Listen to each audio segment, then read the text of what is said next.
Olá pessoal, boa noite. Bom, estamos aqui na nossa segunda aula de Fundamentos da Computação. Até tivemos um feedback legal de um dos alunos aí que participaram da primeira aula, gostaram da primeira aula. Então vamos para dar continuidade ao assunto que é sistemas operacionais. Meu nome é Marco Hissatomi, sou pós-graduado em Desenvolvimento Gerencial e Gestão da Qualidade. A aula de hoje nós vamos estar focando em sistemas de gerenciamento de sistemas de arquivos, vamos falar sobre gerenciamento de dispositivos mais especificamente, também falaremos de tipos de sistemas operacionais. Então, o primeiro slide, nós vamos começar aqui com o sistema de arquivos. O que é o sistema de arquivo, né, pessoal? Quando a gente está falando em sistemas operacionais, com certeza, tudo que trabalhamos em sistemas operacionais, em programação, na nossa área de programação mesmo, nós vamos trabalhar com dados. E dados requer o quê? Arquivos. Tá? Então, quando estamos desenvolvendo um sistema, com certeza, nós precisamos da parte do sistema operacional, que é a responsabilidade de gerenciar o acesso e compartilhamento de informações armazenadas na memória secundária. O que significa memória secundária, pessoal? A memória secundária é o gerenciamento de arquivo. Quando a gente lembra na primeira aula que falamos sobre as memórias, no caso a memória RAM principalmente, que é a memória primária, a memória do computador, na qual ele utiliza para fazer o processamento em si, né? Agora, quando a gente pensa em sistema de arquivo, quando a gente precisa dos dados, armazenamento de dados, a gente está falando em memória secundária. Exemplo disso são os discos, os pendrives, fitas, etc. Até nós falamos também em alguns dispositivos na aula passada. Então, hoje nós vamos falar um pouquinho mais detalhadamente como que o sistema de arquivo trabalha, como é que o sistema operacional gerencia, então, esse acesso aos arquivos. Vamos para o próximo slide. Um arquivo é constituído por informações logicamente relacionadas. O que significa isso? O arquivo, ele é nada mais do que um repositório na qual tem dados, e esses dados são logicamente relacionados. Por que logicamente? Porque tem que ter uma organização, e o sistema operacional é que faz a parte dele, no caso, para dar o acesso, tá, a esse sistema de arquivo, tanto para acessar, gravar e recuperar e tudo mais. Ele representa instruções ou dados, ou seja, quando estamos falando de sistema de arquivo, logicamente estamos falando dos dados, mas também das instruções, porque as instruções também não são informações, são dados que o sistema operacional precisa estar trabalhando. Então ele utiliza também os arquivos para guardar, para trafegar, para guardar temporariamente, mesmo nos arquivos secundários, que são aqueles discos e tudo mais. Um arquivo executável contém instruções compreendidas pelo processador. Então, quando a gente fala um arquivo executável, pessoal, são os programas, né? Então, os programas são aqueles, são arquivos também, são arquivos executáveis, são aqueles arquivos que são disponibilizados e também ficam armazenados em arquivos, né? São os programas que a gente desenvolve, que vocês vão estar desenvolvendo, e ele também é um arquivo executável, que também são instruções compreendidas pelo processador. Um arquivo de dados pode ser estruturado livremente como um arquivo de texto ou de forma mais rígida em um banco de dados. Aqui, pessoal, basicamente a gente está falando das estruturas. Como que é uma estrutura de um arquivo? Eu vou explicar aqui rapidamente como é que é a estrutura de um arquivo, então. Existe diferença de um dado de uma instrução? Basicamente, o dado é aquela informação que o usuário quer saber, o usuário faz o input de um dado para armazenar, ou então para calcular um seguro, calcular uma compra, uma venda. Agora, as instruções são informações, também são gerenciadas pelo sistema operacional e pelos arquivos, só que são as instruções que nós, programadores, desenvolvemos, são os códigos-fontes, ok? Então, essas informações são também armazenadas em arquivos. Como é que é o tratamento disso pelo sistema operacional? Então, a gente falou em em diferentes tipos, né, de estrutura, tanto de instruções ou dados. Falamos aqui dos arquivos executáveis, também é uma forma de dado, que são instruções. Falamos então dos arquivos de dados que pode ser estruturado livremente, ou seja, são aqueles tipo texto, que são TXT mesmo, ou .doc, .xls, ou então aqueles que são em banco de dados. Tá ok? Vocês vão ter inclusive uma disciplina específica para banco de dados. Então lá vocês vão aprender como que o sistema gerenciador de banco de dados trabalha. Então, ali tem as regras específicas de um sistema que tem a responsabilidade de armazenamento dos dados de forma característica, como, vamos citar aqui um sistema gerenciador de banco de dados, um Oracle, SQL Server, são aqueles mais conhecidos aí no mercado, Firebird e Postgre e assim por diante, ok? Agora, os sistemas de arquivo do sistema operacional é um pouco diferente, não é aquele sistema de banco de dados, tá ok? São arquivos que ficam armazenados ali em disco também, porém gerenciado diretamente pelo sistema operacional. Agora vamos para o próximo slide, a gente vai falar um pouquinho sobre o gerenciamento das operações, como é que é a requisição dessas informações, como que o sistema operacional requisita, utiliza, ou seja, executa esse acesso aos dados, tá? Então, a gente vai falar sobre o System Calls. O que é isso? Para o gerenciamento das operações sobre os arquivos, o sistema operacional conta com as System Calls, que são programas, são portas de entradas, no caso, para o acesso ao núcleo do sistema operacional. É ele que faz o acesso ao núcleo do sistema operacional. Exemplo, quando um usuário deseja algum serviço, é realizada uma chamada do kernel. Então, o System Call é que faz essa ligação entre a aplicação nossa, que é onde o usuário tem acesso. Então, o usuário faz o acesso aqui a uma aplicação que a gente desenvolve. No caso, vocês desenvolveram lá em HTML, uma página, por exemplo, uma página web. Vocês podem estar permitindo que o usuário faça, né, requisite algum serviço. E aí, como que o sistema operacional vai até o kernel? Como é que ele acessa o sistema, ou seja, o hardware para fazer a execução do processo propriamente dita, tá? Como é que ele faz isso? Ele faz através desse recurso chamado aqui de System Calls. Vamos ver graficamente, no próximo slide a gente vai mostrar aqui um esquema, né? Só para vocês entenderem que a aplicação, então essa aplicação, por exemplo, a aplicação aqui poderia ser escrita em HTML ou qualquer outra linguagem, no caso vocês conhecem aqui, poderia ser em Java também. Qualquer aplicação que for desenvolvida, ele vai estar utilizando o recurso do System Call, que é aquele que vai acionar então o kernel do sistema, tá? Então é ele que vai acionar lá o hardware para poder fazer as operações. É uma ponte ali, tá? É ele que vai fazer o acesso aos dados e tudo mais. Vamos ver no próximo slide, a gente vai estar falando aí quais são as funções do System Calls.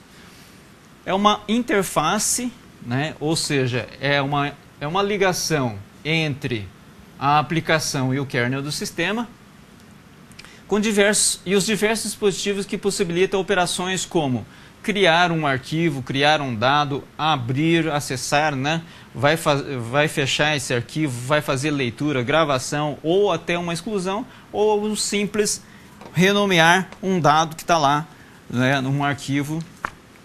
Um dado todas essas instruções, pessoal, quando a gente está falando aqui, tanto de dados como instruções, ou seja, linhas de programação, conforme a gente viu na primeira aula, que são aquelas programações, daí nesse caso já num modelo já de linguagem de máquina mesmo, né?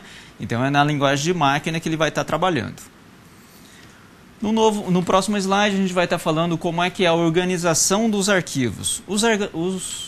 São organizados através das estruturas de dados, sendo sequência de bytes não estruturados e sistema de informações organizadas em registros. Vamos falar então basicamente desses dois tipos aqui. No próximo slide, a organização do arquivo é a sequência de bytes não estruturados. Não há estrutura lógica. Possui flexibilidade, porém a aplicação é que controla essas informações. Pessoal, como é que funciona isso? Toda estrutura ela depende de um acesso, certo? Ou seja, a estrutura de como que o dado está armazenado no arquivo é o que vai dizer. Então, na sequência de bytes, ele fica sem estrutura nenhuma, ou seja, não há estrutura lógica, possui uma flexibilidade, porém a aplicação é que faz o controle, ok?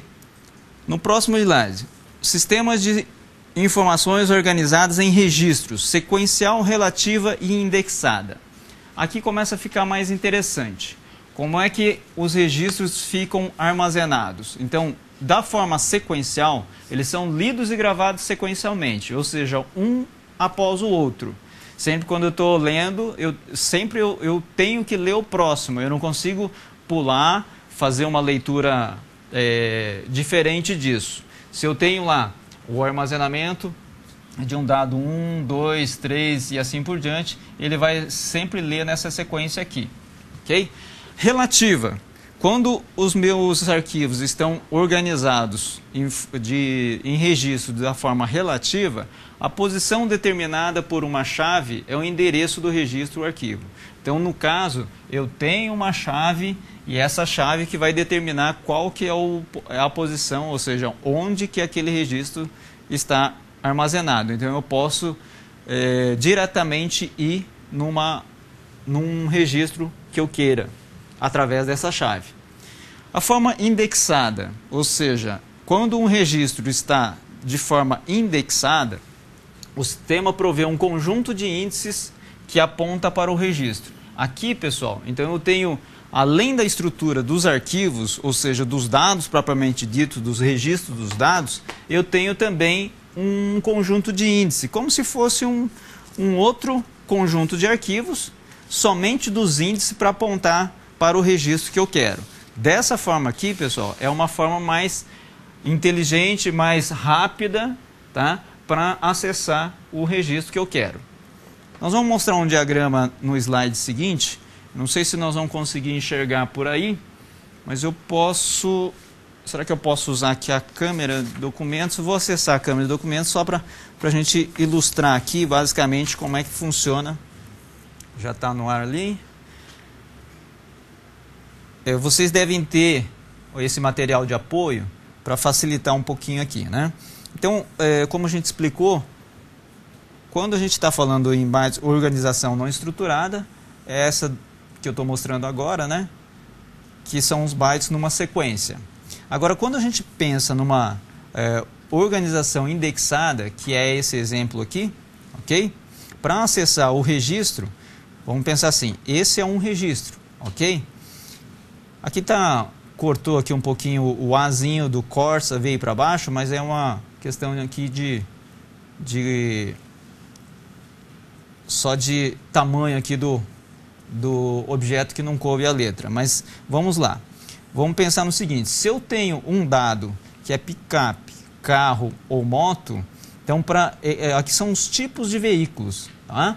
Então vamos pensar o seguinte, se eu tenho uma moto, ele automaticamente vai estar apontando para os tipos de, ou marcas de moto, que são Yamaha, Honda, tá? Quando a gente pensa no carro, então são as outras marcas, GM, VW, aqui, Volkswagen, tá? E quando a gente pensa aqui no modelo, do modelo para esse GM, ele vai estar apontando então para um Corsa Celta, que são modelos aí só para exemplificar como é que funciona uma organização indexada de arquivos, ok, pessoal? Então vamos lá. Continuando, No próximo slide a gente vai estar falando sobre arquivos ainda e o método de acesso. Como as informações dos registros serão acessadas? Como é que é o acesso dos registros? Bom, a gente falou de como que é a organização dos arquivos nos slides anteriores. Aqui a gente está falando sobre o método de acesso. Então, sequencial, lido e gravado sequencialmente, da mesma forma que a gente falou na forma de armazenamento. O método de acesso também. Quando a gente fala em acesso direto, é uma leitura e gravação. Quando a gente fala em acesso direto, é leitura e gravação de registro diretamente na sua posição, por um número de registro. Ou seja, eu tenho um endereço de onde o registro vai ser armazenado. Tá? Isso é a forma de acesso para ou sequencial ou direto. Como é que é a alocação? Vamos para o próximo slide. Como é que é a alocação do espaço em disco? Uma das funções do sistema de arquivo é o controle das áreas ou blocos livres no disco, na qual seus tipos são. Quais são os tipos de alocação que nós temos? Nós temos lá, próximo slide, alocação de espaço em disco. Nós temos aqui 3 tipos, né? Ou melhor, 4 tipos de alocação. A primeira delas aqui é a contígua. Como é que é a contígua? Então, é uma alocação sequencial também, tá? Na qual armazena um arquivo em blocos de maneira sequencial. É um atrás do outro. Tá? Então eu tenho o bloco de informação 1, o bloco de informação 2 e assim por diante. Sempre de forma sequencial. Então se eu quero ler a informação 3, por exemplo, eu preciso ler primeiro a 1, depois a 2 para chegar no 3. A encadeada é organizado como uma lista. Pessoal, vamos falar um pouquinho a forma contígua. Ela é muito utilizada para grandes massas de dados, na qual eu faço processamento sequencial. Nesse caso, eu tenho mais a agilidade, ou seja, rapidez no acesso da informação quando é sequencial. Porém, uma desvantagem é a fragmentação disso, né, pessoal? Porque a partir do momento que eu excluo, por exemplo, um bloco desse, consequentemente aquele espaço vai ficando. Então existe uma fragmentação desses dados, ou melhor, do espaço, né, da alocação daquele espaço em disco. Por isso é uma desvantagem estar usando a contígua. No caso da encadeada, é organizada como uma lista de blocos ligados logicamente, cada um possui um ponteiro para o próximo. Então, aqui nessa forma de armazenamento, ela faz com que cada bloco seja indexada pelo anterior. Então, o bloco que eu estou lendo, ele vai apontar para o endereço de onde está o próximo. Uma vantagem desse sistema de armazenamento é que ele fica com espaço otimizado. Por outro lado, ele fica um pouco mais lento para fazer a leitura. Então, se eu estou fazendo um processamento sequencial, é melhor usar a contígua. Se eu tenho um endereço, eu tenho uma forma de apontar para o próximo registro, a melhor forma, então, seria a encadeada. A tabular não contígua cria uma tabela de alocações que contém os ponteiros para o encadeamento dos blocos. Aqui, na verdade, basicamente é uma mescla aí, né? Então, a vantagem de usar a tabular não contígua é em relação à utilização de pouco espaço. Ele requer pouco espaço, porque ele faz uma otimização dessa alocação dos dados. E, por fim, a alocação indexada é criada uma estrutura de índice que mantém os ponteiros de todos os blocos nesse índice. Aqui, pessoal, é uma otimização, principalmente pelos índices, né? Então existe uma otimização em relação ao acesso, ou seja, existe uma rapidez para estar acessando essa informação. Mesmo que eu esteja processando não sequencialmente, eu consigo rapidamente localizar um dado. Por exemplo, se eu tenho um processo não sequencial, mas eu quero um dado que está na letra Z, que está lá no final, eu posso ir rapidamente. Ou então lá no meio do alfabeto, letra M, ele também vai conseguir ir rapidamente, porque tem um índice apontando para esse registro, ok? Essa daí é uma das estruturas hoje mais utilizadas, inclusive os bancos de dados também utilizam muito esse tipo de recurso. Pessoal, vamos dar uma paradinha agora, nós vamos passar para vocês, e só para um exercício de fixação, para a gente dar uma paradinha, e eu vou tomar uma água aqui também, só para lembrar essas duas perguntinhas, passar no slide aí para vocês. Todos os tipos de arquivos têm a mesma estrutura? Qual a vantagem da indexação? Então eu quero que vocês discutam entre os colegas aí, a gente volta na sequência para comentar, e vocês podem estar postando algumas dúvidas também para a gente estar respondendo logo mais.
Olá, pessoal.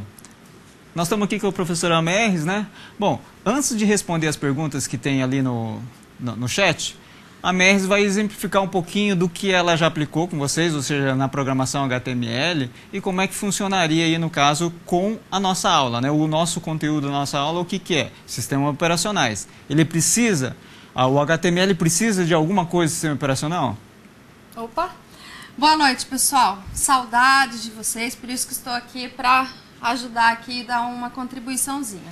Na nossa aula, nós fizemos ali vários documentos que nós usamos um editor de textos e salvamos ele como .html. Isso vocês lembram, porque eu recebi 1 milhão de e-mails, né? Enfim, quando fazemos esse documento, o que que acontece? Quando nós vamos salvar, ele é processado, né? No momento de abrir a página, ele é processado pelo hardware e abre aquela página web bonita que nós colorimos, colocamos tabelas, imagens, vídeos, tudo aquilo que nós trabalhamos. É isso, professor? É isso mesmo. Muito bem. Então, a contribuição era essa. Encontro vocês no 3º semestre. Ok? Ok. Obrigada. Obrigado. Bom, continuando então, a Arapiraca tem uma pergunta: qual a diferença entre tabulação não contígua, né, dos arquivos e a indexada?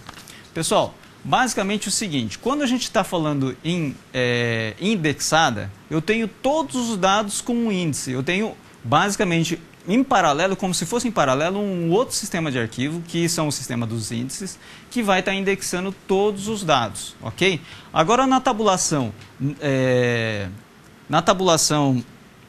desculpa, não contígua, é que é o seguinte: contém ponteiros somente para os blocos. Então eu tenho blocos de informações. É um pouco diferente, porque não é cada informação ou cada registro. Existem blocos de registro. Ok? Então é um pouco diferente. Então eu tenho uma grande quantidade de registros que são encadeadas. Agora no caso da indexada, não.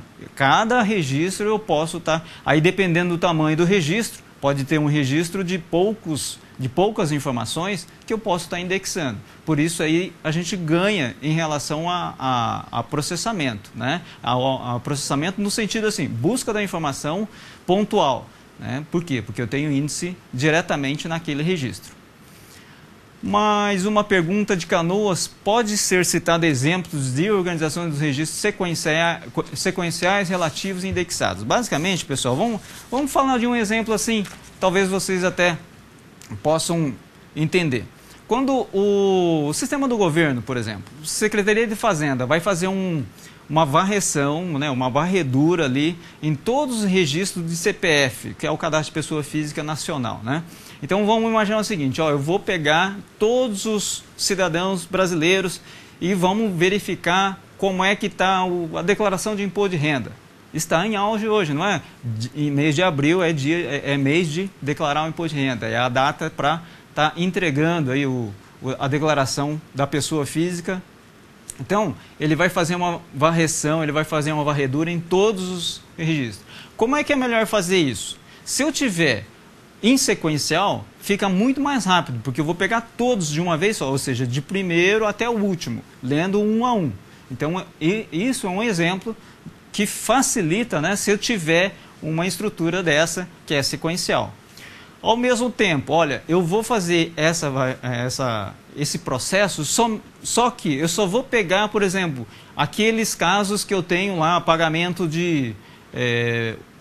odontológico. Então, primeiro eu vou separar os pagamentos odontológicos para depois fazer o processo de cruzamento de informações. Será que a pessoa física pagou mesmo? É o mesmo valor, a mesma data, o mesmo período, alguma coisa desse tipo? Então, eu vou fazer isso aleatoriamente. Aí, nesse caso, é melhor uma estrutura indexada. Bom, não sei se eu consegui esclarecer. Qualquer dúvida a gente pode estar esclarecendo novamente. E vai estar aberto o fórum também para a gente poder estar trabalhando melhor e detalhando melhor essas informações. Ok? Bom, vamos continuar a nossa aula. Nós estamos aqui para o próximo slide, no próximo, dando sequência, então, é gerenciamento de dispositivos. Ok? Vamos para o slide.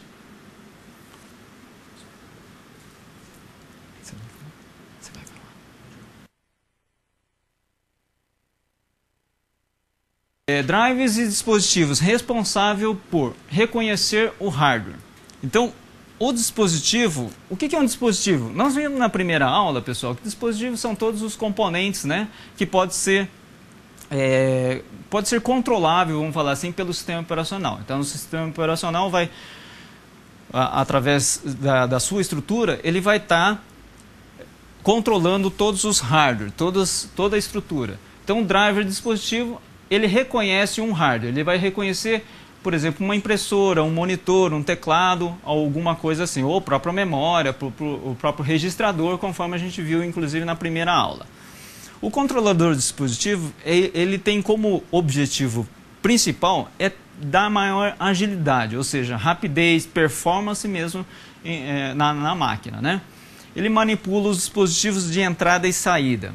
Então, como eu falei, tanto impressoras, mouse e todos os dispositivos que são utilizados num sistema ou por um programa, ele vai fazer esse controle. Alguns possuem a técnica DMA, que possibilita transferências diretamente do controlador para a memória principal, sem auxílio de um processador. Ok? É um acesso direto mesmo. O dispositivo magnético, como é que ele funciona? Ele gerencia várias solicitações de acesso ao disco para que tenha melhor desempenho possível. Quais são os tipos de dispositivos magnéticos? No próximo slide a gente vai estar mostrando lá. FIFO, que é First In, First Out, ele faz o primeiro, né, ou seja, ele executa o primeiro a ser atendido, é aquele primeiro que entrou na fila. Se eu tenho vários processos para serem realizados, sempre ele vai fazer o primeiro para depois fazer o segundo. O SSTF, que é o Shortest Time First, o que é? Ele vai sempre pegar o menor, ou seja, aquele processo que ele considera como o menor tempo, ele vai dar prioridade para ele. O problema disso é que alguns processos pode ser que nunca seja atendido. Então entra aí uma outra forma, ou seja, uma forma de escalonar esses dispositivos é o scan. O que o scan faz? Ele resolve o problema de estar buscando somente o menor tempo, para que nenhuma solicitação fique sem ser atendida, escolhendo a requisição que requer menor distância de busca em um determinado sentido. Ok, pessoal? Então é dessa forma aí que a gente vai estar... ele vai estar trabalhando e gerenciando o acesso ao disco magnético. Vamos falar um pouquinho sobre RAID. O que é o RAID? RAID é um conjunto de técnicas que organiza vários discos independentes para proporcionar confiabilidade ou desempenho e se baseia em dois princípios. RAID nada mais é do que Redundant Array of Independent Disk, ou seja, eu tenho vários discos, pelo menos dois, né? E eles são discos independentes, não é que é um complementar ao outro, são discos realmente independentes e o RAID faz com que ele tem essa redundância aí, o controle dessa redundância. Através de quê? Através do stripping. O que é isso? Os dados são divididos e gravados em diversos discos. Eles são divididos para gravar em vários discos. No caso, se eu tiver 2 discos, ele posso estar configurando para gravar em 2 discos. Se eu tiver mais que 2, também ele pode estar sendo configurado para estar gravando em mais discos. Possibilita um maior desempenho. E o espelhamento, o que é? O espelhamento é a mesma informação armazenada em mais de um disco. Ou seja, eu tenho aí uma redundância, né? Eu fico com a informação gravada em mais de um disco. Se eu tiver mais que 2 discos, eu posso estar gravando, inclusive, em mais de 2 discos. Dessa forma, eu tenho maior confiabilidade pelas informações estarem em 2 meios físicos diferentes. Isso, pessoal, basicamente é para casos de queda, vamos dizer assim, ou queda de hardware ou uma pane, qualquer coisa desse tipo. Se eu paro o sistema operacional, ou paro um disco, eu posso estar lançando mão de um outro disco, inclusive isso, pessoal, sem a máquina parar. Vamos supor, um servidor, que eu tenho 2 discos, esses 2 discos ficam trabalhando. Se um deles para, eu posso estar utilizando o segundo disco, se eu tiver pelo menos 2, né? Então eu estou trabalhando com o segundo disco, o primeiro eu posso estar sacando e fazendo inclusive a substituição desse primeiro disco para que o sistema não pare, né? Ou seja, a empresa não para, as aplicações continuam trabalhando e os usuários conseguem ainda estar trabalhando normalmente, fazendo requisições, fazendo acesso às informações, ok? Vamos dar uma paradinha agora para perguntas.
Ok, pessoal? Salve, salve aí o pessoal do primeiro semestre. Tudo bem aí, né? Então, como a professora Merckx também deu aqui o seu alô, eu estou aqui também, ao lado do professor Marcos, né? Vocês estão tendo aula com ele aí de sistemas operacionais. Aproveitem bastante, porque essa matéria é bem bacana, tá? Ele vai dizer ainda sobre conceitos sobre processo, sobre threads. É isso aí, professor Marcos? É, né? Então, ó, vai ser bem bacana mesmo. E na próxima quarta-feira, tá? Eu estarei com vocês aqui iniciando os nossos 5 encontros que nós temos na disciplina de LTP1. Beleza? Então eu queria só dizer um alô mesmo aqui, um salve aí para o pessoal do primeiro semestre. Beleza, professor Marcos? Beleza. Uma boa aula. Até mais. Pessoal, vamos lá. Respondendo a uma pergunta, o pessoal ficou assim, meio que uma dúvida em relação a arquivo indexado, tá? Tem a pergunta lá?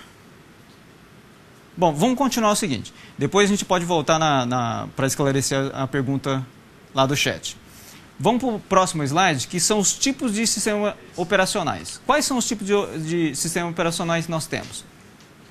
Nós temos lá sistemas monoprogramáveis, ou seja, de monotarefas, né? Nós temos lá os sistemas multiprogramáveis, multitarefa e os sistemas múltiplos processadores. Ok? Então são esses 3 tipos, nós vamos falar cada um deles. Sistemas monoprogramáveis, chamados de monotarefa, ou seja, cada programa executa somente, o sistema operacional só executa uma tarefa de cada vez. Permite somente a execução de um único programa de cada vez. Todos os recursos do sistema ficam alocados em um único programa, simplificando o seu gerenciamento. Logicamente, aqui existe uma otimização em relação ao recurso de hardware, porém, sempre, se não terminar uma tarefa, não vai conseguir entrar outra. Tá? A desvantagem, que é exatamente, mesmo que um recurso não esteja sendo utilizado, ele não pode ser alocado para outro programa. Então, essa é a característica de sistemas monoprogramáveis. Aqui nesse slide só está mostrando aí que existe lá um programa que vai estar usando todos os recursos do computador, ok? Então um programa está usando a unidade central de processamento, vai estar utilizando todos os dispositivos e inclusive a memória principal também. Então apenas um programa ele vai estar monopolizando aí, né, os recursos desse computador. Continuando, nós vamos falar um pouquinho de programas multiprogramáveis. Pessoal, então aqui existe aí uma falha aí, aqui é multiprogramáveis, tá? Houve um copy aí e faltou. Então vamos lá. Os sistemas multiprogramáveis são chamados de multitarefa. Então eu estou permitindo que um programa pode ser executado juntamente com outro. Então mais de um programa, no caso, são executados ao mesmo tempo pelo sistema operacional. Gerencia o acesso simultâneo aos recursos, o que quer dizer que uns recursos, por exemplo, de entrada, saída, memória e tudo mais, ele pode estar sendo compartilhado, ou seja, está sendo utilizado simultaneamente a todos esses recursos também. Continuando ainda, apesar de maior complexidade, continua aqui, pessoal, multiprogramável, tá ok? É um sistema do tipo multiprogramável. Apesar de uma maior complexidade, oferece uma melhor utilização dos recursos, aumento de produtividade e redução de custos. Por quê? Porque eu tenho um computador que eu posso estar usando para várias atividades ao mesmo tempo. Então vai aumentar em muito a minha produtividade. Eu vou estar executando mais tarefas com um computador só. Graficamente, só para mostrar, ok? Multiprogramável ainda. Então eu tenho vários programas. Aqui, vamos considerar que isso daqui é um programa, tá? Então aqui tem um outro programa, aqui um terceiro programa e assim por diante. Eu tenho vários programas que estão acessando a minha unidade de processamento central, o meu dispositivo de entrada e saída e a minha memória. Então, se um dos programas está fazendo uso do processo, pode ser que o outro programa está usando o dispositivo de entrada e saída. E o sistema operacional tem a inteligência aí de estar trabalhando dessa forma. Quais são, então, um outro tipo de sistemas multiprogramáveis aqui? No caso, ele pode estar multitarefa, tá? Ele pode estar trabalhando da seguinte forma, com um sistema em batch, ou sistema de tempo compartilhado, ou sistemas de tempo real, tá? Aqui, pessoal, continua com sistemas multiprogramáveis. Vamos falar um pouquinho desses 3 tipos de sistema, então. Sistema batch, o que é? São programas executados sequencialmente, ok? Então, mais ou menos aquele exemplo que eu falei para vocês do programa do sistema da fazenda, no qual sequencialmente ele vai ler uma massa de dados muito grande. Faz com que existe bastante da máquina, porém com um pouco, vamos dizer assim, com uma linha só de processamento. Apesar de vários programas serem submetidos simultaneamente, são enfileirados e executados um a um. Tá? Eu tenho aqui uma otimização grande em termos de execução. Aqui, pessoal, lembrando que é multiprogramável também. Tá? Então, eu posso estar executando um a um, porém é muito rápido estar executando num sistema batch. Os sistemas, principalmente do governo, são feitos dessa forma. Um outro slide, o sistema por tempo compartilhado, o uso do processador é compartilhado. Cada programa ganha uma fatia de tempo. Então, o processador, todos os recursos do sistema operacional, o gerenciamento de entrada e saída também, ele faz uma divisão do tempo, né, para que ele possa ser compartilhado com 1, 2 ou mais programas. Exemplo, um caixa de banco tem 2 minutos para atender um cliente.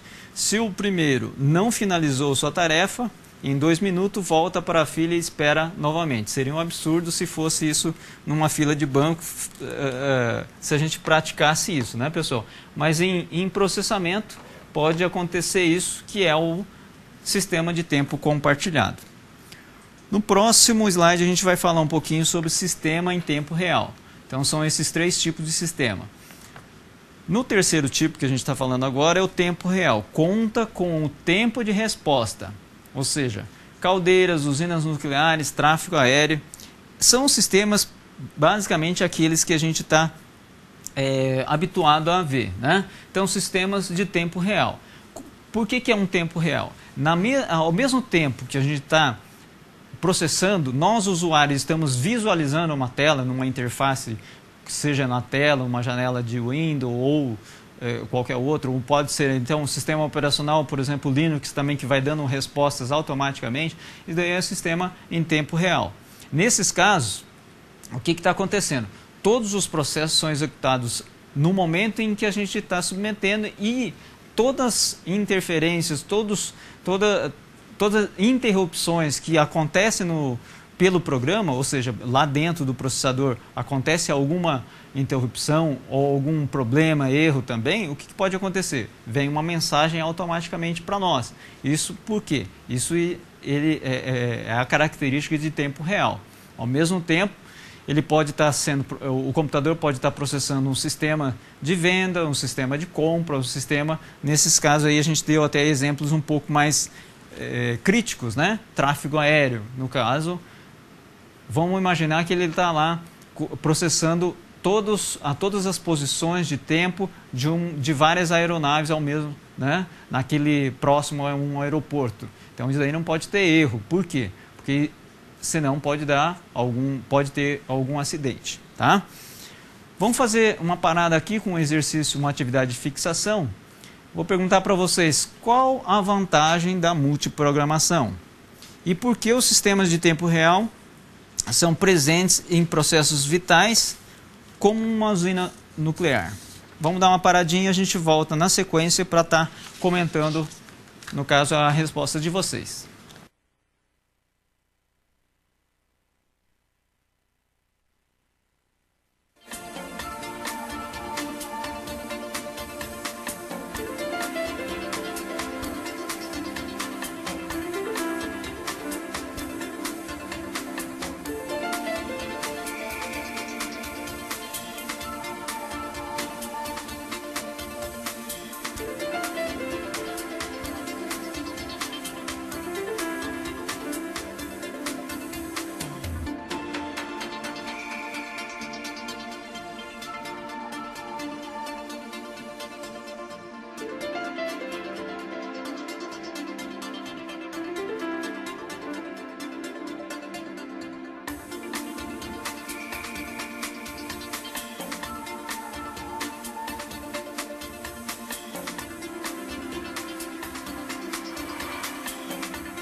Olá pessoal, vamos continuar então a nossa aula.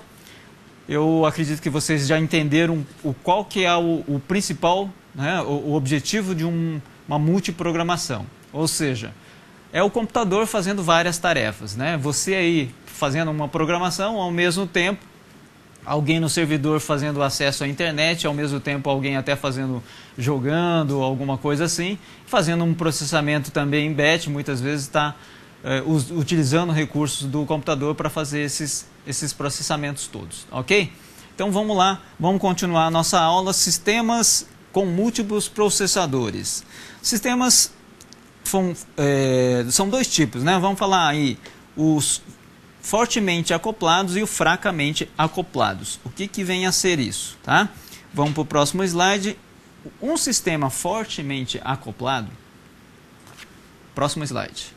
Dois ou mais processadores compartilham a mesma memória física e os mesmos dispositivos de entrada e saída, conhecidos como multiprocessadores, tá?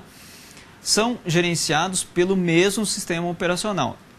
Esse tipo de sistema, pessoal, é chamado de fortemente acoplado. Por quê? Aqui, basicamente, ele diz assim, ó, mesma memória física. Então, eu tenho vários, né, processadores, eu posso ter vários, dois ou mais processadores que utilizam a mesma memória física. Eu dependo daquela memória física para estar utilizando lá os recursos, ou seja, o processador vai estar utilizando a mesma memória física e o mesmo dispositivo de entrada e saída. Isso significa fortemente acoplado, tá, ok? Só para vocês entenderem um pouco melhor, vamos para o próximo slide que vocês vão comparar. Sistemas fracamente acoplados possuem dois ou mais sistemas computacionais conectados através de uma linha de comunicação, na qual ele vai fazer, então, aí, como se diz, uma intercalação entre uma coisa e outra, conhecidos como multicomputadores. O outro era multiprocessadores, aqui são multicomputadores. Por quê? Porque existe uma independência, né? Então, como é que funciona essa independência aí? Cada sistema funciona de forma independente, possui o seu próprio sistema operacional e gerencia seus próprios recursos, né? No caso aí, unidade central de processamento, né? A memória, os dispositivos de entrada e saída, tá, ok? Então são esses três recursos principais de um computador, no qual cada sistema operacional tem esses hardware e tem esses recursos para poder suportar. Também pode ter um ou mais processadores, tá, ok? Então é dessa forma que a gente está falando aí dos sistemas múltiplos processadores. Pessoal, agora vamos dar uma parada na minha fala aqui. Vocês vão assistir um vídeo bem curtinho e a gente volta na sequência para comentar. Se vocês tiverem algum comentário sobre o vídeo, alguma dúvida, postem também para a gente estar comentando no final do vídeo.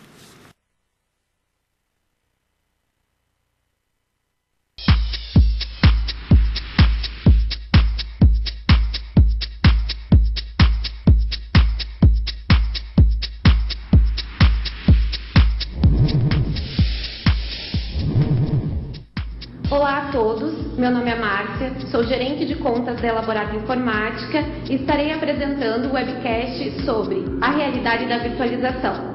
Apesar do trocadilho do título desse artigo, não há dúvidas para os analistas que a virtualização é um dos mercados mais emergentes dentro da área de TI. A chave para esse sucesso é a redução de TCO, Total Cost of Ownership, ou custo total de propriedade. É muito fácil pensar em momentos de crise que as corporações queiram enxugar os seus gastos. Recentemente, Alan Daly, diretor de pesquisas do Gartner, declarou o seguinte: a virtualização não apenas só reduz custos, mas ela trabalha melhor o ativo, diminui o tempo de complexibilidade e implementação de gestão de infraestrutura de TI, que são os fatores cruciais para o ambiente econômico onde vivemos. Hoje, para muitas empresas, virtualizar é preciso. A tecnologia deixou de ser apenas uma opção interessante e se tornou, sim, uma necessidade. Além disso, existem muitas outras vantagens, como a simplificação de ambiente, o gerenciamento centralizado, a consolidação de servidores, a virtualização de desktops, a alta disponibilidade, a escalabilidade, segurança, desempenho, entre outras.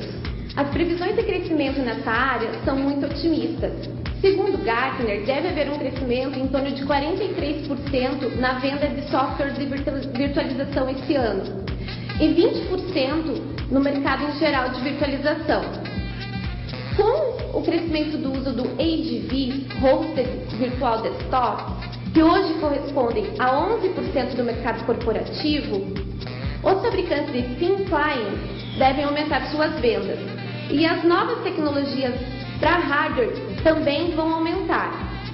Um ponto muito importante é a liberdade de escolha, pois, além de termos os grandes fabricantes como VMware, Microsoft, Citrix, entre outros, nós também temos a opção dos projetos livres, como o Zen, e uma grande promessa que é o KVM. Mas para que essas previsões se consolidem, é necessária uma mão de obra especializada.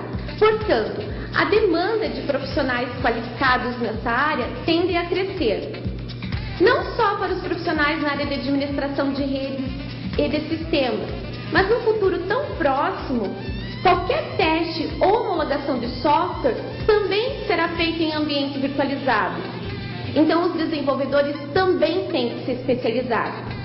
Portanto, você, empresário ou gestor de TI que ainda não pensou em virtualizar, informe-se.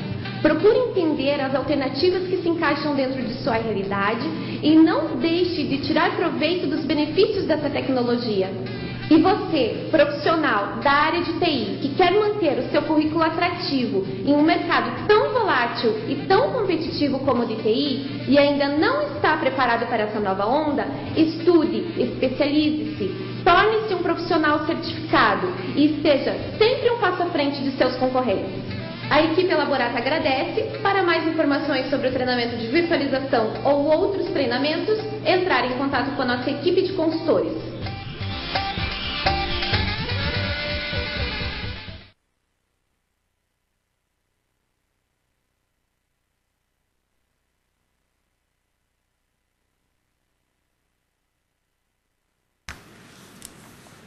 Olá pessoal, bom, vocês viram os vídeos, o vídeo no caso, né? Vou responder essa pergunta aqui, na verdade é um comentário, parece Sobral, diz o seguinte: professor, o aluno pede para você citar algum exemplo de um sistema fracamente ou fortemente acoplado. Pessoal, isso daí são sistemas, quando a gente vai até falar um pouquinho mais agora sobre máquina virtual, vocês vão até entender um pouquinho mais como é que é um sistema desse tipo. E aí no decorrer a gente vai estar explicando, vocês vão entender como é que funciona um fortemente ou fracamente acoplado, tá? Então vamos continuar a nossa aula, que nós vamos para o próximo slide aqui, sistemas operacionais, máquina virtual. O que é uma máquina virtual? Pessoal, nada mais do que um simulador do computador físico, ou seja, cria um hardware lógico. Ele vai utilizando o hardware, ele vai estar utilizando o hardware existente, né? Eu tenho lá um processador ou vários processadores, mas ele não vai mudar a quantidade. Hoje em dia, o pessoal, né, nós temos lá o quad-core, nós temos aí, começamos lá com dual core, core 2 duo e assim por diante, né? E foi evoluindo. Então, nesses casos aí eu tenho o quê? Tenho vários processadores, eu tenho realmente o que a gente estava falando agora, que são os multiprocessadores. Ou seja, os multiprocessadores são aqueles fortemente acoplados. Tá? Agora, no caso, na máquina virtual, ele cria hardware lógico. Ou seja, eu visualizo como se tivesse um processador, mas ele não tem. Tá? Ele é apenas virtual mesmo. Tá, ok? Então, possui todas as características de um PC completo. Todas, pessoal. Inclusive, eu posso estar instalando impressoras, né, virtuais, instalando impressoras em cada um desses computadores que ele está virtualizando, né, de maneira independente da máquina física.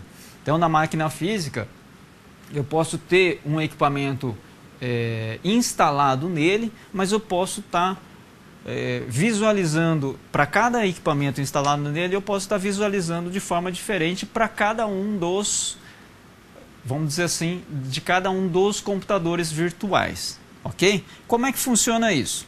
O que possui numa máquina virtual? Processador, o BIOS, né? Que é a configuração de setup, memória, placa-rede, HD e até mesmo pode usufruir de dispositivo como USB, portas paralelas e seriais. Todos os hardwares, né?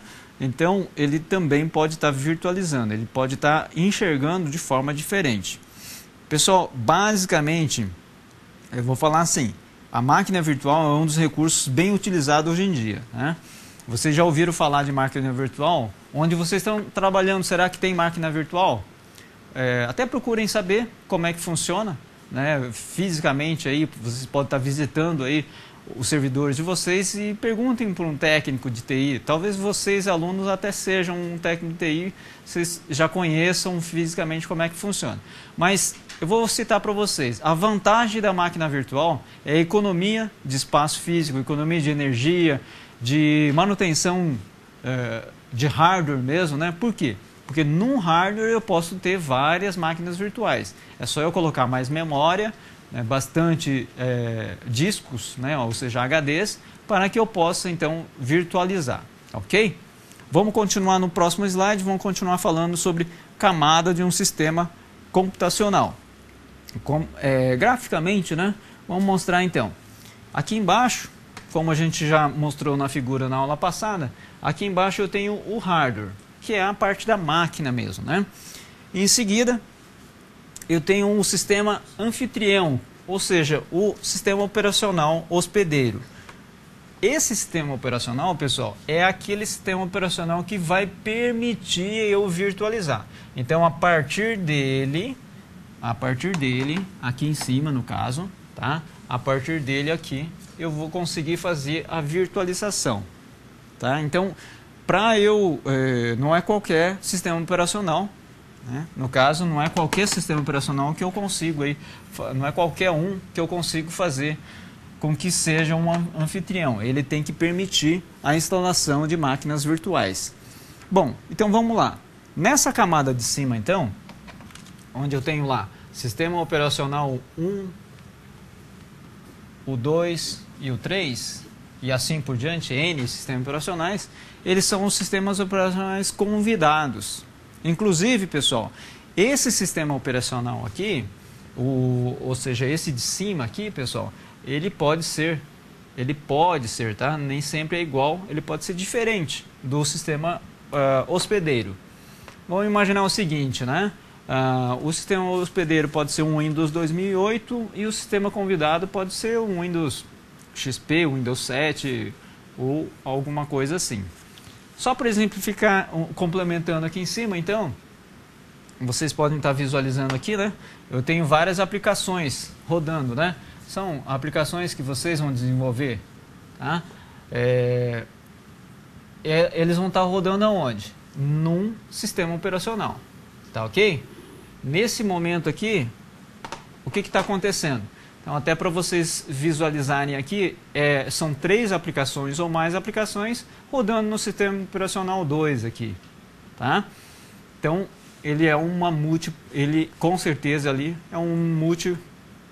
é de multiprogramação. Desculpa. Então, esse daí é um esquema gráfico de como que fica uma máquina virtual, tá ok? Continuando, o sistema operacional convidado, visitante, ele acha que está sendo executado direto no hardware, ou seja, dá a impressão que é aquele que está sendo executado direto no hardware, mas na realidade está trabalhando como uma máquina virtual. Exemplo, aqui é só para citar os exemplos, né, de nomes, né, de vários máquinas virtuais que a gente tem no mercado, aí, o VMware, o VirtualBox, o Microsoft PC, Virtual PC, o JVM, que é o Java, né, Virtual Machine, e assim por diante, tá ok? Hoje, um dos mais novos aí, que estão entrando aí como máquina virtual da Microsoft é a Azure, Ok? Continuando então, máquina virtual permite a execução de aplicações em diferentes plataformas. Então eu posso estar, inclusive, onde a gente consegue a multiplataforma, né? A gente consegue estar instalando um sistema operacional diferente daquilo que está realmente instalado como sistema hospedeiro. Um exemplo disso, os celulares modernos, através das máquinas virtuais, possibilitam a utilização de vários aplicativos, como jogos, software para download de MP3 e outros formatos de multimídia, compiladores de outras linguagens de programação que rodam sob a Java Virtual Machine. Então, dessa forma, aí é só para exemplificar como é que trabalha aí uma máquina virtual. A importância disso, no próximo slide, é que o conceito de virtualização iniciou na década de 60. Pessoal, não é coisa nova não, isso daí é coisa bem antiga, né? Com a IBM. O primeiro sistema de virtualização foi o CP67, software para mainframe IBM 360/67. Tá? Atualmente, muito utilizado nos grandes servidores como os gestores nuvens de dados. A gente vai falar, inclusive, sobre um pouquinho sobre nuvem de dados logo mais. Tá, ok? Só para falar um pouquinho, então, VM, pessoal, VM não é uma coisa muito nova, não. Inclusive, quando a gente se formou, já faz um tempinho, né? Já faz um tempinho que a gente se formou nessa área de informática. Naquela época, a gente já utilizava VM. Ou seja, eu tinha um ambiente de desenvolvimento como se fosse meu, mas, na verdade, era um hardware que todo mundo compartilhava. Tá? Então, a gente tinha uma aplicação rodando, outra aplicação em desenvolvimento.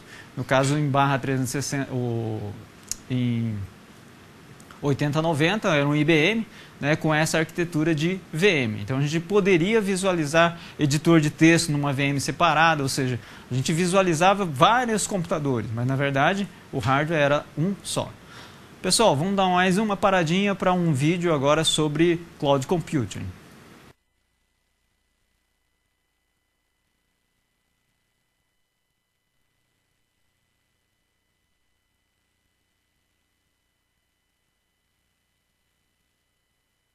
O termo já circulou bastante por aí. Cloud Computing, a computação na nuvem. Essa é uma das fortes tendências da tecnologia. E agora você entende melhor do que se trata.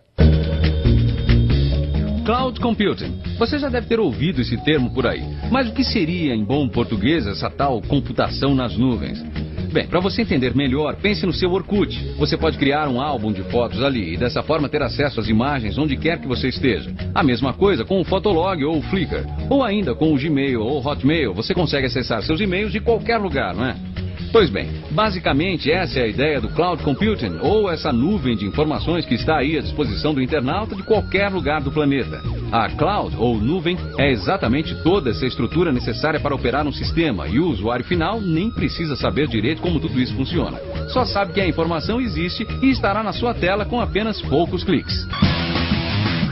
Hoje o Cloud Computing já é realidade em algumas empresas. A virtualização das operações em grandes corporações ganha cada vez mais espaço. E para o público em geral, algumas aplicações que poderiam ser apontadas como os primeiros experimentos da nuvem para todos já existem há algum tempo. O Google Docs, por exemplo, já te permite ter todos os documentos de texto, planilhas e apresentações na nuvem. Você não precisa mais carregá-los fisicamente para todos os lados. A mesma coisa acontece no SkyDrive. Qualquer usuário com uma conta do Windows Live tem um drive virtual de 25 GB para guardar qualquer arquivo que quiser e acessá-los de qualquer parte do mundo. Tudo isso gratuitamente. O Cloud Computing, o objetivo é que você cresça e diminua a tua infraestrutura de acordo com a tua demanda. Então, se você precisa de mais disco, te dou mais disco conforme você precisa. Você não tem que ficar contratando antes. Você precisa de processamento, memória, te dou mais processamento, te dou mais memória. Pense nas consequências de tudo isso. No futuro, você pode nem precisar de um computador super potente em sua casa. Tudo isso vira preocupação da empresa que te fornece o serviço. O objetivo é tornar a vida do usuário cada vez mais fácil. Tudo flui naturalmente. É clicar, funcionou. É querer um arquivo, eu estou em Dubai hoje, eu vou acessar meu arquivo, eu vou acessar, vou salvar, vou voar para Nova York, ele vai estar lá e eu não carreguei ele do meu lado.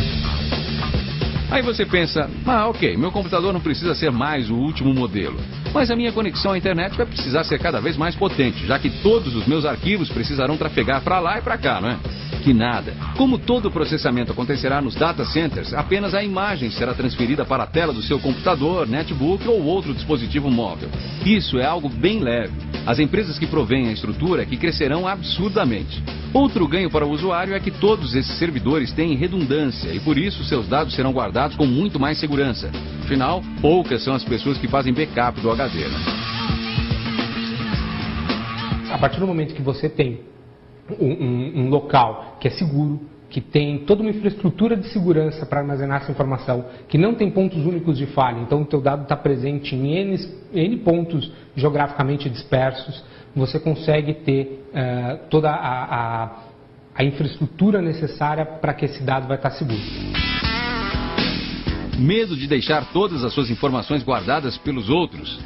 Você gosta de ter tudo debaixo de sua asa? Pois pense que o seu dinheiro hoje fica em um banco e não debaixo do seu colchão. A mesma analogia poderá ser feita com seus dados. Mas por mais que esse papo pareça super interessante, alguns detalhes ainda deixam os técnicos preocupados. O Gmail mesmo saiu do ar por algumas horas, semanas atrás. E se você precisasse de algum e-mail importante naquele momento?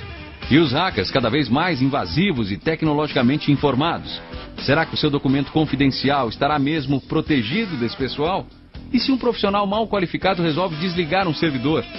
Esses são alguns riscos e só teremos as respostas no futuro, quando a computação nas nuvens estiver a pleno vapor. Mas por enquanto, se você já quiser testar o Google Docs e o seu SkyDrive, entre agora no olhardigital.com.br e procure por essa matéria em nossa home. Lá a gente te dá os links para esses 2 serviços gratuitos.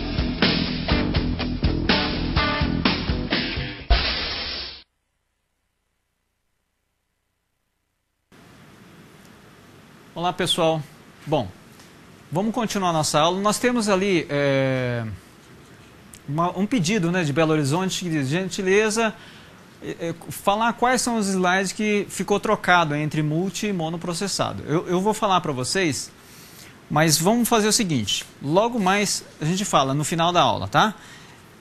Eu queria falar um pouquinho sobre o Cloud Computing, que é para concluir o conteúdo da nossa aula. Vocês assistiram o vídeo, muito bacana em relação a Cloud Computing, que é uma coisa, assim, não é tão nova, mas que hoje é uma prática assim, muito comum. Inclusive tem muitas atividades que a gente desenvolve, que a gente participa e muitas vezes a gente nem sabe onde está. Ou seja, onde está armazenado, onde ele está rodando, né? Ou onde que realmente está sendo processado aquela tarefa e assim por diante. Isso significa estar nas nuvens. Ele até citou alguma coisa de Google, ele citou alguns arquivos, né? Porque é um pouco diferente você falar em repositório virtual, que é um disco virtual. No caso, quando se fala em Cloud Computing, significa que o processamento está sendo executado lá mesmo, não é na tua máquina. Tá certo? Na sua máquina simplesmente tem um client ali, só a parte visual, só a parte de design de tela mesmo, só os comandos que você está dando ali na tela, num clique do mouse e na digitação. Todo o processamento é feito lá num servidor, num provedor que muitas vezes não está nem ali na tua cidade, pode estar em um lugar muito distante. Bom, vamos para o slide para a gente falar um pouquinho ali, para vocês acompanharem Cloud Computing, ou seja, centro de nuvens de dados, onde fica armazenados os dados de uma maneira assim bastante diferente que grandes centros com muitos servidores acoplados. Então, normalmente, né, são muitos servidores que estão interligados e a principal ideia é não existir servidor local. Quando a gente fala servidor local, pessoal, são os servidores que ficam, por exemplo, na tua empresa, onde você está trabalhando, tem um computador que ele vai ser utilizado somente para acessar um servidor nas nuvens. E quando a gente fala em servidor local, significa que você está numa rede local, ou através de Wi-Fi, ou através de cabo, de cabeamento, pode ser ótico ou até o par trançado, você está utilizando o servidor local que está ali numa sala de servidor, numa sala do seu lado, ou no andar de cima, alguma coisa assim, né? Agora, quando a gente fala em centro de nuvens de dados, significa que o servidor não é local, ele não está ali. Ele está utilizando um modem para trafegar numa internet para depois acessar, então, no caso, o servidor nas nuvens, ok? O usuário não precisa se preocupar com a capacidade de armazenamento do seu aparelho, mas com a sua conexão à internet. Bom, então aqui fica claro, nós precisamos de um meio, além da rede interna, nós precisamos da internet, tá ok? Então eu preciso ter uma boa comunicação. Significa que velocidade, né, quantidade de banda mesmo, de tamanho de banda tem que ser bastante bacana para poder fazer a utilização desse recurso de centro das nuvens de dados, tá ok? Então o armazenamento não fica no teu computador, fica sim nas nuvens. Logicamente, pessoal, que lá nas nuvens também tem uma limitação, né? Eu não tenho uma conta assim infinita, tá? Vamos dizer assim, cada provedor, servidor que tem, ele vai estar lá com as suas políticas.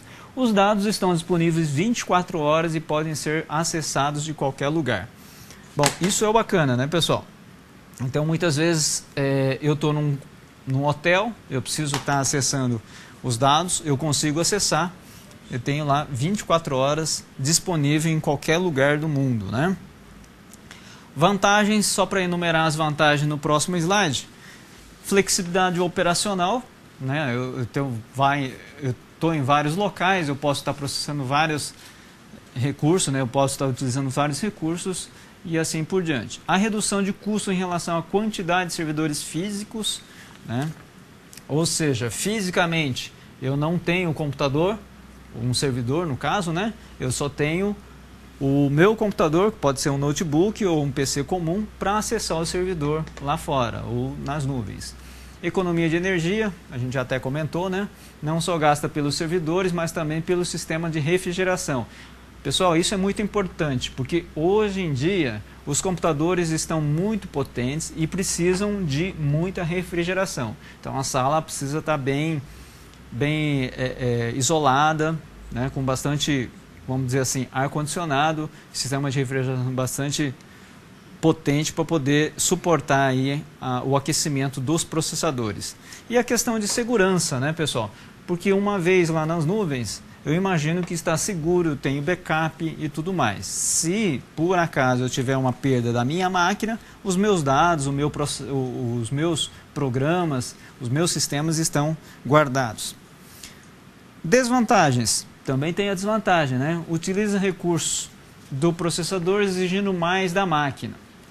Com certeza, aquela máquina que vai estar lá rodando, tem várias pessoas utilizando e exige aí um recurso muito bem dimensionado. Então o recurso do processador tem que ser bem dimensionado para que possa suportar aí o que a gente chama de escalabilidade, né? Muitas vezes eu tenho muita gente acessando ao mesmo tempo, então aquele processador tem que estar preparado para isso. E se o servidor parar de funcionar, significa o seguinte, é uma pane total, isso daí pode causar aí um caos, dependendo da empresa, dependendo do que a gente está processando, do que a gente depende, né? Aquilo que depende de mais, né? Aí se para aquele servidor, muita gente vai ficar prejudicado com isso. Vamos fazer só um exercício de fixação rapidamente. No slide tem umas perguntinhas lá. São duas perguntas. O que é um sistema hospedeiro? Né? E na sua opinião, qual a tendência para o crescimento da utilização das nuvens de dados? E se tiver alguma pergunta, podemos esclarecer no final também. Vamos dar uma paradinha e a gente volta na sequência.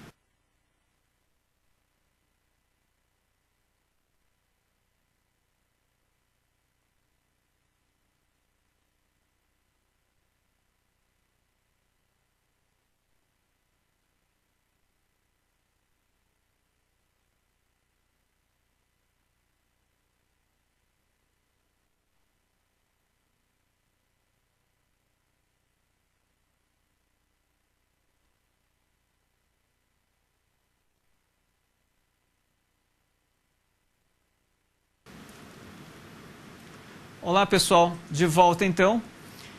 Só para responder a atividade, né? Vamos para o slide. O que é um sistema hospedeiro? O sistema operacional executado diretamente sobre o hardware físico ou servidor. Então é aquele que vai suportar, no caso, outros sistemas virtuais. Convidado, ambiente computacional virtual que é executado sobre o sistema operacional hospedeiro, tá ok? Então, na verdade, é essa aí a resposta para vocês. E a outra pergunta, na verdade, é para vocês discutirem entre vocês aí. Vamos fazer o seguinte, eu vou rapidamente aqui mostrar para vocês quais são os slides. Vocês devem ter os slides aí, vocês anotam rapidamente para saber qual que foi com o monoprogramáveis e multiprogramáveis, tá ok? Se você voltar lá nos tipos de sistema operacional, nós temos lá aquela figura onde mostra os 3 tipos de sistemas operacionais, o monoprogramável, multiprogramável, tá ok? Então, nós temos os 2 slides, os próximos 2 slides, que é sistemas monoprogramáveis, tem chamados de monotarefa. Esse daí é monoprogramável.